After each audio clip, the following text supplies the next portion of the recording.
For those of you anxiously awaiting the sequel to Chapter 1, here is Chapter 2, Student-Centered Learning, presented by Omar Chowdhury. Please sit back and enjoy this presentation. The idea behind student-centered learning is to get the student fully involved in the learning process by having them be responsible for their learning and with active participation. The teacher's responsibility is therefore to create the stimulating and interactive learning environment conducive to this purpose. Now, the traditional or conventional method of learning has been the student sitting in class and listening to the teacher in a passive manner without ever saying or doing a thing, or possibly taking notes, or also common, taking a daytime snooze.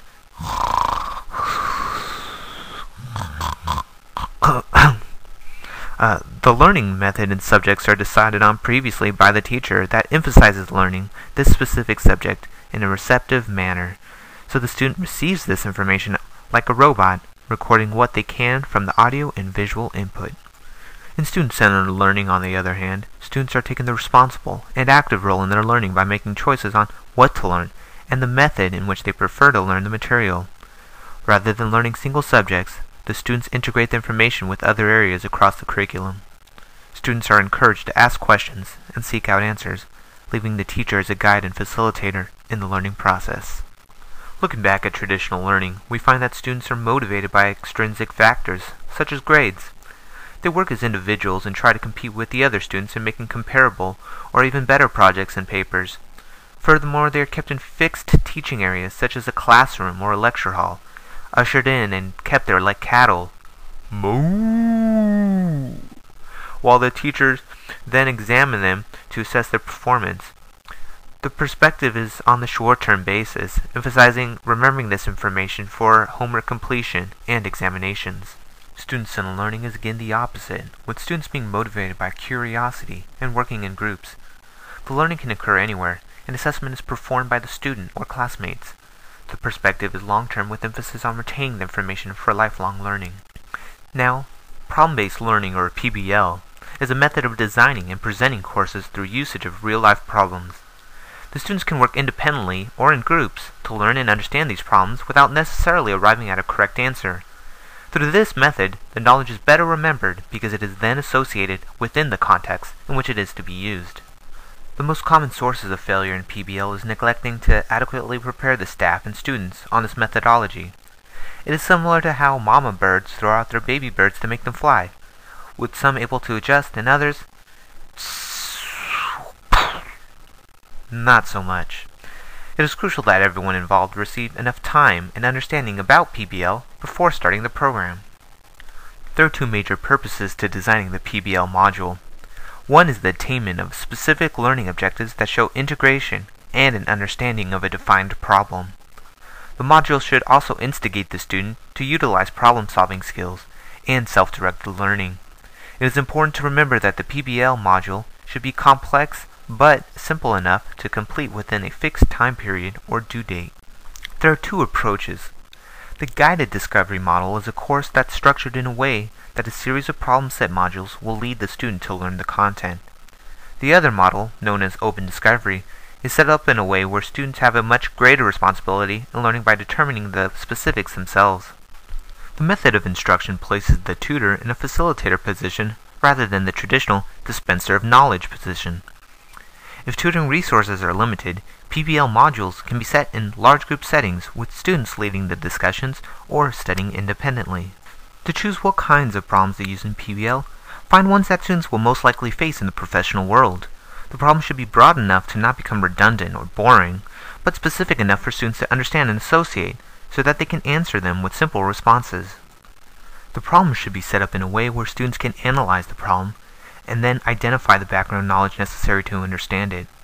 Everyone should agree on what the independent learning task that should be performed and on the due date. The students will research and apply new knowledge to the problem and assess if they've answered it sufficiently. If not, the student repeats the process as needed. Again, when preparing the PBL modules, you want to create objectives that clearly define what students should achieve once they complete the module. Also, carefully prepare case summaries that engage students by making them interesting and complex.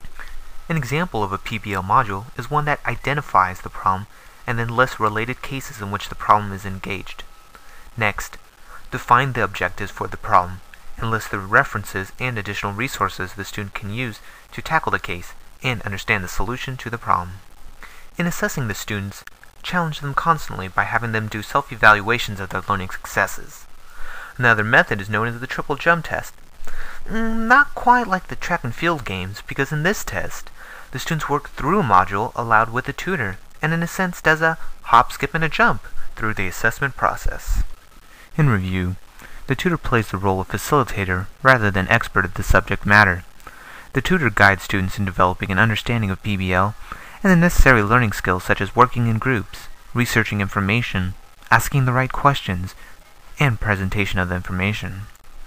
The first PBL session is crucial because it's the introduction to the process that will take place. The tutor would explain that they are merely there to facilitate the coursework rather than to be a lecturer, and then leads the students to introduce themselves to others. The students are then provided with the module handouts and then allowed to work through the module and designate the necessary tasks amongst themselves. The tutor then works with the students to designate appropriate future meeting times. So, you may be asking yourself, when should the tutor intervene with the students? Well, the tutor should be provided with instructions on the expected learning outcomes beforehand, so they can therefore provide the subtle guidance to lead the students in the right direction.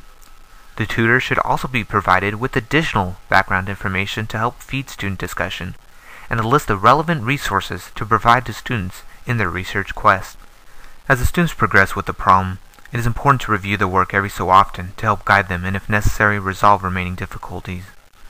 It is important to remember that complete resolution of a problem is rarely possible and should not be seen as the aim. Remember, the point of the problem is for the students to learn the subject matter with the objectives as their goals. So you're probably asking, Omar, who should I use as the tutor? Well, since PBL does not require experts to lead the group, you could use novice staff who have not had major teaching roles, or you could even use senior students. This is ideal for those large group settings where student-led discussions is the mainstay and the tutor floats in the background. How can you prepare your staff? The foundation starts with teaching the principles of adult learning and the rationale behind PBL and the supported research evidence. Having these staff members observe an experienced PBL student group in action, as well as having them participate by playing roles of both student and tutor, will give them the multiple aspects and a deeper understanding of PBL. The training is furthered by discussing example cases and guides, and then using groups to prepare PBL materials.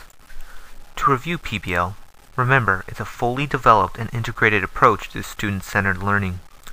The objectives of PBL is to focus student learning processes and outcomes, learning through student activities in groups or as individuals, and an assessment style that steers students with helpful feedback that guides or improves their learning. The research shows the important roles that people involved in learning take on in the character of the learning environment that they create. Furthermore, the findings show the increased potency of student efforts and involvement in the curriculum via PBL. To make the learning more student-centered, PBL should be initiated in large lecture classes, using cooperative learning, having students as consultants, and service learning. Let me explain further in the following slides. To implement PBL in large lecture classes, introduce the clinical problems, and then have the students analyze them in groups. The teacher then gathers the ideas, and together they decide on what information is necessary to move on to the next step. This exercise can be completed in a single or multiple sessions, and with students working independently. Cooperative learning means working as a group to learn the objectives. This includes interaction with one another, sharing ideas and resources, and encouraging each other's participation.